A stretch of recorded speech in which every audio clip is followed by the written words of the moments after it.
You and I need to talk about cannabis. A couple months ago, I told you that many of these marijuana CEOs were making incredibly bold forecasts that would be very difficult for them to actually meet. So when the formerly blazing hot pot stocks started cooling off in recent weeks, I can't say it came as any surprise to me, although I never would have predicted that canopy growth would be the epicenter of the sell-off. I've long held that canopy is the best breed player in the Canadian cannabis space. Remember, they've got a $4 billion war chest from Constellation Brands. I figured they could use that cash to establish a dominant position in this new industry.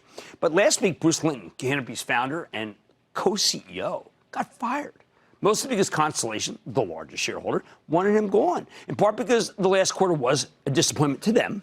We spoke to Bill Newlands, the CEO from Constellation, earlier this week, and he laid it all out for us. So in light of that interview and what we heard recently by an outfit called Green Growth Brands, a cannabis retailer that wants to be judged like any other retailer, which would be a big change of pace for this group, I think we have to reassess how these stocks are trading, because I know many of you do trade them.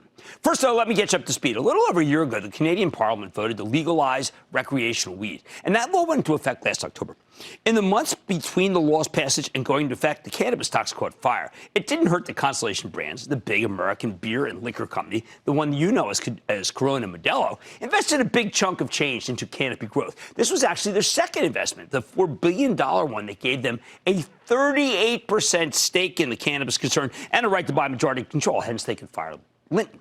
The cash infusion set off a massive rally in the whole group. But once legalization went into effect on October 17th, it turned out to be the ultimate sell the news event, and the pot stocks got crushed during the fourth quarter, and the meltdown was awful for them. They did even worse than the averages. For example, the MJ, the oldest of the marijuana ETFs, lost nearly half of its value between mid-September and late October. It was brutal. However, at the end of last year, the U.S. Congress snuck in an amendment into the Farm Bill that decriminalized cannabidiol, CBD, a kind of cannabis derivative without much THC, which is the active ingredient that I'm told gets people high. Once again, the pot stocks rallied, and there was newfound, notice I'm calling them pot stocks, not cannabis, because it's like, come on, enough. And there was newfound optimism surrounding both the Canadian operators and many of the U.S.-based companies selling CBD and medicinal marijuana with stocks that trade in Canada. That momentum vanished this spring when we started seeing cold, hard earnings numbers, and the numbers revealed that the Canadian cannabis market is going to be a dogfight. This is why I told you to be wary of some of those wilder promises made by marijuana executives, even though I'm a big believer in the long-term thesis of the disruption of perhaps more than $250 billion worth of current sales of other products. Now, one reason these stocks have been so tough to own is that many shareholders seem to have unrealistic expectations. There are some people who think that marijuana is going to be legalized in the U.S. at a federal level sometime in the not-too-distant future. I hear that all the time. Let me tell you something. That's not with this Congress. Even the CBD criminalization from late last year was less generous than it sounds. You need to produce the stuff the way the Department of Agriculture tells you to, or it's still off limits. And now we're starting to see pushback from the FDA, which wants to establish a regulatory framework before it lets companies add the stuff to food products, dietary supplements. You've probably seen these CBD stores popping up all over the place, but it hasn't been the slam dunk that many investors thought it would be. And the big packaged food companies, they still seem very hesitant to get involved. You know, I ask all of them about this. More importantly, recreational weed is still illegal, a real crime at the federal level. And while the House Judiciary Committee started holding hearings on decriminalization yesterday, this is a long way from becoming actual law. Of course, the states will keep legalizing it in a piecemeal fashion. But if you're betting that Congress will take action, make it so that all the big, say, consumer packaged good companies will come in and start doing things, don't hold your breath. Without the promise of legalization here in the U.S., you have to make decisions on the cannabis stocks based on the numbers, no longer optimistic promises. And the actual numbers are complicated, to put it diplomatically. That brings us back to Canopy Growth, the best breed player in the space. A few weeks ago, Canopy reported a quarter that was widely seen disappointing, especially by controlling shareholder Constellation, which decried the weakness on their own conference call. While Canopy sales are still growing like a weed, they saw a pretty sizable year-over-year decline in pricing, and its kilograms sold came in far below Wall Street's expectations. Adding insult to injury, Canopy's total operating expenses are growing faster than its sales. For many investors, this was a rude awakening. Cold water in the face, taking over the Canadian cannabis industry. Turns out it's going to cost a lot of money. Then last Wednesday, when we heard that Bruce Linton, the founder and co-CEO, had been a guest many times on Mad Money, had resigned, and when he called him to Squawk Box, he made it clear that he'd been terminated. Wow, this was big news. Given that Constellation Brands has effectively controlled Canopy since its big investment last year, we went directly to the source, CEO Bill Newlands. He told us that the company needed a different leader to move on to the next phase of the growth. My takeaway is that Constellation wants Canopy to seem like, let's call it more legitimate, because it's continuing to expand into new areas, especially health and medical products, where you got to be more buttoned down. Going forward, they want someone who will focus less on deal making and building the brand and focus more on execution. Bruce Linton didn't just get fired because he put up a bad quarter. He got fired because investors are finally beginning to pay a lot of attention to the numbers. He was a terrific founder, an outstanding promoter, and yes, kind of a super great guy. But the company wants to go in another direction, and he couldn't pivot the way that they wanted to. A lot of what's happened in the country, I'm going to give this guy credit, were things that he said and did. And I don't mean to be so tough on him. Bill Newlands is a very serious businessman, and so's Linton. But they're two different kinds, and one's not working right now for this stock, Canopy. So how do we evaluate the cannabis stocks going forward?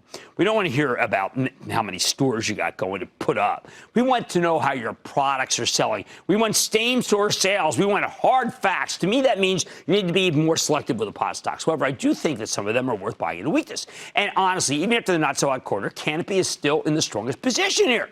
Company's got plenty of cash, even after Linton's spending spree. And I think the new solo CEO, and that's Mark Zakulin, formerly Linton's co-CEO, I think he can hit the targets. You've got my blessing to buy it on the way down. Who else?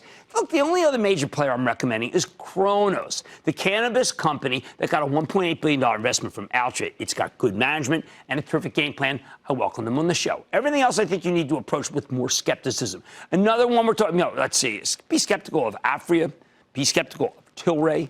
I would avoid the cannabis ETS because you end up owning the good with the bad. And this group, the bad could end up being very overvalued. What else? I'd keep an eye on innovative industrial properties, IIPR, the Cannabis Real Estate Investment Trust, which you profiled just a couple of weeks ago. I think this one can still work, but you got to give it a little pullback. I mean, all-time high today of 137. It was 12 at this time last year. 12.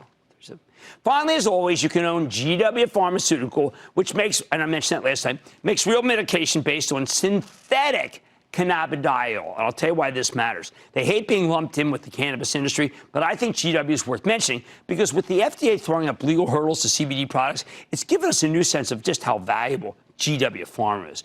Of course, the stock's up nearly 80% year to date, so you might not want to chase it. But this is another one that I really like on a pullback, and you can buy some right here. What's their secret? Why do I like it so much? One word, dosing. You can't effectively dose real cannabis. It's a plant. But the FDA and the medical community want precision. And only a pharmaceutical company that makes a synthetic version like GW can give it to them. Bottom line, as the weekends exit the cannabis space, investors are starting to care about the actual results for once. I think the group may have to do some cooling off. But as the pot stocks settle, you can buy the likes of Canopy and Cronos into weakness. Don't forget GW Pharma. And just understand that the paradigm has now shifted and is much more rigorous for the entire industry. Brandon in Florida. Brandon. Yes, sir. I was wondering what your thought was on Hexo regarding the deal with Molson Coors and if it would be worth it buying it on the current dip.